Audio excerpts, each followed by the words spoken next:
बिस्मिल्लाहिर्रहमानिर्रहीम। अस्सलाम वालेकुम डियर स्टूडेंट्स, आज के इस लेक्चर के अंदर हम राइबो न्यूक्लिक एसिड यानी आरएनए को डिस्कस करेंगे। जब राइबो न्यूक्लिक एसिड की बात आती है तो हमारे दिमाग में एक और न्यूक्लिक एसिड भी आता है जिसका नाम है डीऑक्सीराइबो न्यूक्लिक एसिड, जिसको हम आम लफ्जों में डीएनए कहते हैं। अब डीएनए हो या फिर आरएनए हो, ये दोनों क्या हैं? न्यूक्लिक एसिड हैं। न्यूक्लिक एसिड की टाइप्स हैं, एक है डीऑक्सीराइबो और दूसरा है राइबो। अब जो डीऑक्सीराइबो न्यूक्लिक एसिड या डीएनए है, इसको तो हम पिछले लेक्चर्स के अंदर डिटेल के साथ पढ़ चुके हैं। आज के इस लेक्चर के अंदर हम राइबो न्यूक्लिक एसिड यानी आरएनए को पढ़ेंगे। देखिए, जब हमने डीएनए की बात की थी तो हमने कहा था ये 1938 के बाद जो है वो डीएनए डिस्कवर हुआ था और डीएनए के स्ट्रक्चर के मुतालिक जो है साइंसदानों ने अपनी अपनी थ्योरीज पेश की और इसका 3D मॉडल भी पेश किया गया। लेकिन डीएनए की डिस्कवरी से बहुत अरसा पहले 1889 के अंदर एक साइंसदान था जिसका नाम था रिचर्ड ऑल्टमैन।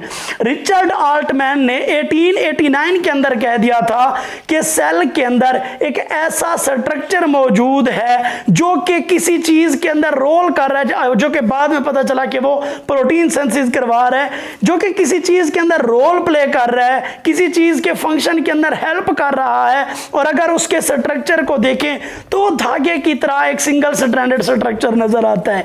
अब उसने इसके मुतालिक ज्यादा मालूमात नहीं दी थी, इसका स्ट्रक्चर मुकम्मल एलाबोरेट नहीं किया था। बाद में जब डीएनए की डिस्कवरी हुई और फर्दर स्टडीज हुई तो साइंसदानों ने फिर आरएनए के ऊपर भी वर्क किया और इसके बारे में मुकम्मल मालूमात फराहम की। लेकिन 1889 के अंदर आरएनए का कंसेप्ट पहली मर्तबा रिचर्ड ऑल्टमैन ने पेश कर दिया था। और आरएनए को अगर देखा जाए तो साइंसदान कहते हैं कि ये long chain of nucleotide unit है।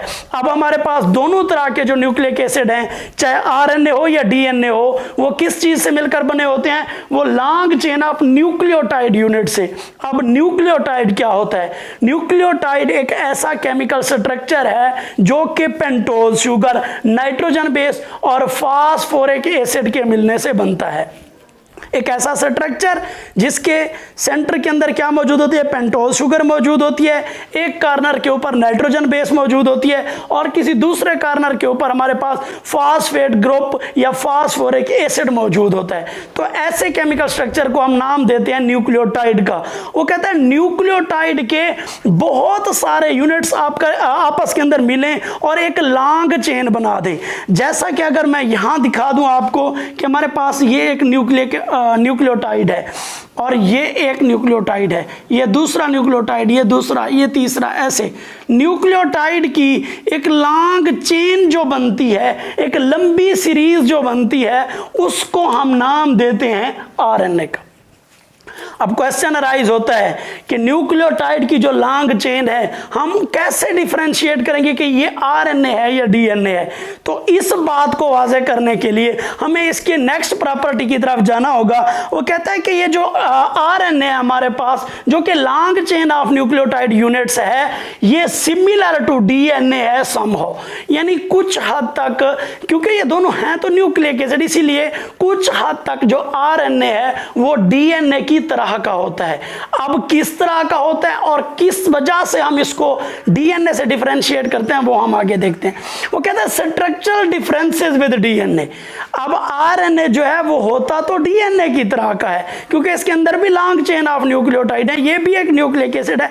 लेकिन कहता है कि अगर इन दोनों के स्ट्रक्चर को देखा जाए तो इन दोनों के स्ट्रक्चर के अंदर कुछ तब्दीलियां हमें नजर आती हैं। आरएनए के स्ट्रक्चर के अंदर डीएनए से क्या डिफरेंट होता है वो 3 पॉइंट यहां पर मैंने लिखे हैं। पहला पॉइंट जो है वो है कि आरएनए सिंगल स्ट्रैंडेड होता है, जबकि डीएनए के बारे में हम जानते हैं कि डीएनए हमेशा क्या होता है? डबल स्ट्रैंडेड मॉलिक्यूल होता है। अब दूसरी प्रॉपर्टी इसकी देखते हैं। वो कहते हैं कि आरएनए के अंदर जो राइबोज शुगर होती है, जो पेंटोज शुगर होती है, जो हमने न्यूक्लियोटाइड के अंदर कहा कि एक पेंटोज शुगर होगी, एक नाइट्रोजन बेस और दूसरा फास्फेट ग्रुप, तो वो जो पेंटोज शुगर होती है आरएनए के अंदर वो राइबोज होती है, जबकि डीएनए के अंदर क्या होती है, डीऑक्सीराइबोज। इसी वजह से तो हम डीएनए और आरएनए कहते हैं। डीऑक्सीराइबोज की वजह से डीएनए बोलते हैं और राइबोज की वजह से हम आरएनए बोलते हैं। अब डीऑक्सीराइबोज और राइबोज शुगर के अंदर क्या डिफरेंस है वो मैं आपको थोड़ा सा यहां पर बताता हूं। अगर आप यहां पर ये एक स्ट्रक्चर को देखें तो मेरे पास ये एक पेंटोज शुगर है।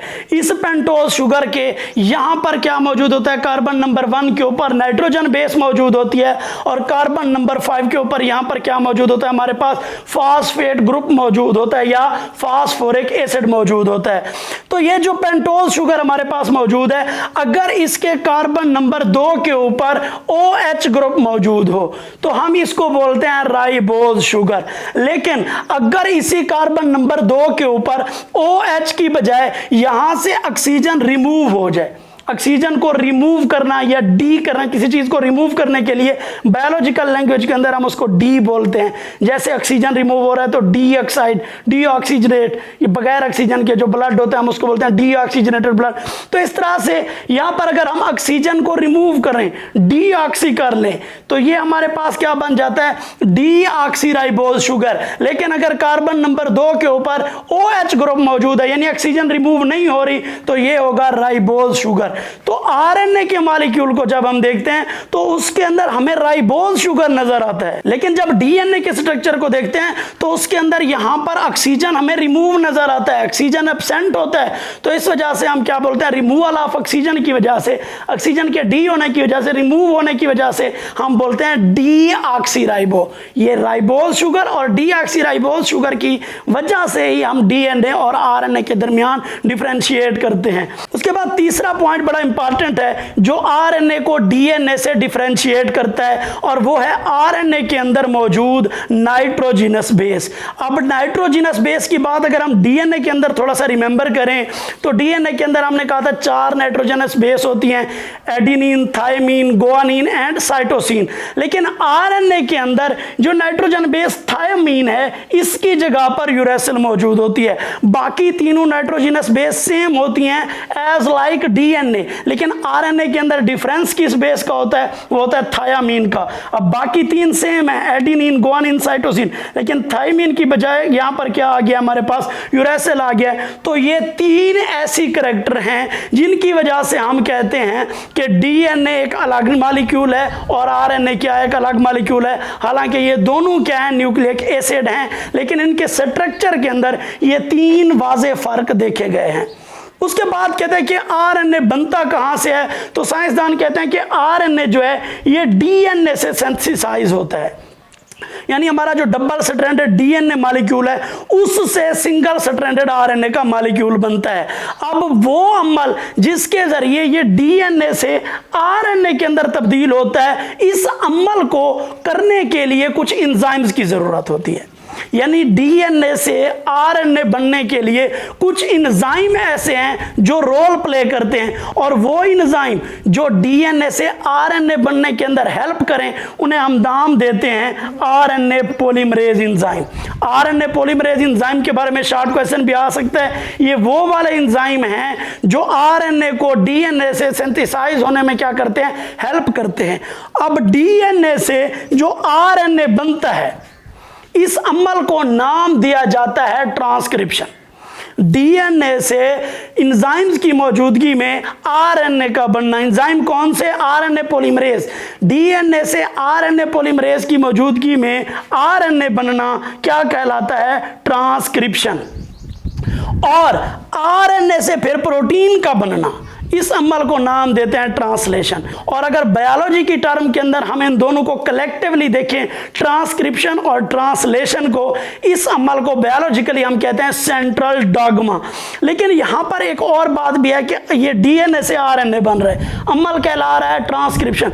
लेकिन अगर आरएनए से डीएनए बन जाए कुछ ऑर्गेनिजम्स के अंदर तो उस अमल को हम नाम देते हैं रिवर्स ट्रांसक्रिप्शन। डीएनए से आरएनए ट्रांसक्रिप्शन, आरएनए से प्रोटीन ट्रांस ट्रांसलेशन, लेकिन आरएनए से डीएनए का बनना क्या कहलाएगा? Reverse transcription. अब आरएनए की स्ट्रक्चर के बारे में जब हम बात करते हैं तो पहली बात यही लिखी हुई है कि आरएनए क्या है? सिंगल स्ट्रैंडेड मॉलिक्यूल है।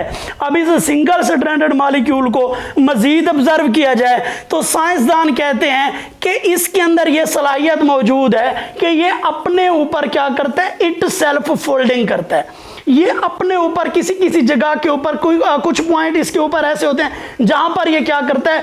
अपने ऊपर क्या करता है? फोल्डिंग करता है। अब वो जो फोल्डिंग करता है वो क्यों करता है?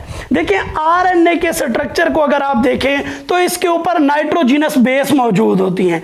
आरएनए के ऊपर दो तरह की नाइट्रोजिनस बेस होती हैं, एक होती हैं कंप्लीमेंट्री बेसेस और दूसरी होती हैं नॉन कंप्लीमेंट्री बेसेस। वो वाली नाइट्रोजन बेस जिनके अंदर दूसरी नाइट्रोजन बेस के साथ हाइड्रोजन बॉन्डिंग के जरिए जुड़ने की सलाहियत मौजूद हो, उनको हम नाम देते हैं कंप्लीमेंट्री बेसेस। जैसा कि हमने कहा था, एडेनिन थाइमिन के साथ मिलती है, गुआनिन साइटोसिन के साथ मिलती है डीएनए के अंदर, लेकिन यहां पर क्या होगा? एडेनिन यूरेसिल के साथ और गुआनिन साइटोसिन के साथ ये जो मिलेगी, ये जो आपस के अंदर बॉन्ड बनाएगी, इनको हम बोलेंगे कंप्लीमेंट्री बेसेस। और आरएनए के स्ट्रक्चर के ऊपर जो कंप्लीमेंट्री बेसेस होती हैं, ये फोल्डिंग वाली जगह के ऊपर क्या होती हैं? मौजूद होती हैं। अब उसके बाद अब ये जो अपने ऊपर फोल्डिंग करता है, इसका मेन मकसद क्या होता है? ये आरएनए के स्ट्रक्चर को स्टेबिलिटी प्रोवाइड करने के लिए ऐसा होता है। उसके बाद आरएनए के ऊपर कुछ ऐसी नाइट्रोजनस बेस भी मौजूद होती हैं जो कि नॉन कंप्लीमेंट्री होती हैं, यानी कि वो एक दूसरे के साथ हाइड्रोजन बॉन्ड के जरिए नहीं जुड़ सकती, तो ऐसी जगह के ऊपर फोल्डिंग नहीं होती। अब जिस जगह के ऊपर फोल्डिंग नहीं होगी तो वो डबल स्ट्रैंड बनाने के अंदर भी हिस्सा नहीं लेगा। तो ये है आरएनए का सिंपल सा स्ट्रक्चर। अब अगर आरएनए के फंक्शन की बात की जाए तो ये प्रोटीन सिंथेसिस करवाता है। किस तरह से कि पहले डीएनए से आरएनए बनता है और आरएनए से क्या बनती है? प्रोटीन। तो इसका मेजर फंक्शन भी क्या है कि आरएनए प्रोटीन बनाने के अंदर हेल्प करता है। अब ये तो था आरएनए का इंट्रोडक्शन। अब हम देखने जा रहे हैं स्ट्रक्चर ऑफ आरएनए। उसके बाद लास्ट के अंदर एक पॉइंट है कि आरएनए के अंदर क्योंकि राइबोज शुगर मौजूद होती है, और राइबोज शुगर इसको इसलिए कह रहे हैं क्योंकि इसके कार्बन नंबर 2 के ऊपर हाइड्रॉक्सिल ग्रुप मौजूद है, और इसी हाइड्रॉक्सिल ग्रुप के आरएनए के स्ट्रक्चर के ऊपर 3 असरात होते हैं। अब वो कौन कौन से 3 असरात हैं उनको हम बारी बारी देखते हैं। पहला जो इफेक्ट होता है इस OH ग्रुप का, वो होता है इसकी ज्योमेट्री के ऊपर। अब फॉर्म्स ऑफ डीएनए वाला लेक्चर जिसने नहीं देखा, मैं रिक्वेस्ट करूंगा कि वो लाजमी देख लें, आपको ये बात क्लियर हो जाएगी। हमने पढ़ा था उसके अंदर कि कंडीशन के चेंज होने से स्ट्रक्चर या फॉर्म के अंदर भी तब्दीली वाक़ई होती है। यानी कभी वो ए फॉर्म के अंदर आ जाता है, कभी बी फॉर्म के अंदर आ जाता है, और कंडीशन के चेंज होने से जो आरएनए या डीएनए है वो क्या करता है? जेड फॉर्म के अंदर भी चला जाता है। तो कहता है कि आरएनए का जो स्ट्रक्चर है वो इस OH ग्रुप की वजह से उसकी सिमेट्री के ऊपर ये इफेक्ट होता है कि वो ए फॉर्म इख्तियार कर लेता है। अब ए फॉर्म क्या होती है, ये लेक्चर मैंने रिकमेंड कर दिया, वो आप देख लें। डीएनए की सिमेट्री को जब हमने देखा था, वो डीऑक्सीराइबोज शुगर की वजह से हमें बी फॉर्म नजर आता था, जबकि आरएनए जो है वो हमें ए फॉर्म के अंदर नजर आता है। दूसरा इफेक्ट जो इसका होता है वो होता है कि ये जो OH ग्रुप है, इस OH ग्रुप की वजह से आरएनए के स्ट्रक्चर को फ्लेक्सिबिलिटी मिलती है। ये क्या हो जाता है? फ्लेक्सिबल हो जाता है। और तीसरा और लास्ट इफेक्ट ये होता है कि इस आरएनए के अंदर जो मेजर ग्रूव्स बनते हैं, ये जो गढ़े हैं, ये जो टर्म्स हैं यहाँ पर, ये जो मेजर ग्रूव हैं ये डीप एंड नैरो बनते हैं, जबकि जो माइनर ग्रूव हैं वो वाइड एंड शैलो बनते हैं। तो ये किस वजह से बनते हैं? इस OH ग्रुप की वजह से। और इसी OH ग्रुप के यहाँ पर यानी ऑक्सीजन के ना होने की वजह से डीएनए के अंदर अगर हम इन्हीं ग्रूव्स को देखें तो बड़ा डिफरेंस नजर आता है। अब मेजर ग्रूव और माइनर ग्रूव जो डीएनए या आरएनए के अंदर बनते हैं, इसका इन्हसार भी इस ऑक्सीजन के ऊपर है कि अगर ऑक्सीजन मौजूद है तो ग्रूव डिफरेंट बनेंगे, नहीं है तो फिर क्या बनेंगे? उससे मुख्तलिफ बनेंगे। तो यह था हमारा आज का लेक्चर। उम्मीद करता हूं आप लोगों के लिए बेनिफिशियरी साबित होगा। अपना ख्याल तो हर कोई रखता है, उनका भी ख्याल रखा करें जिनका ख्याल रखने वाला कोई नहीं होता। अल्लाह हाफिज।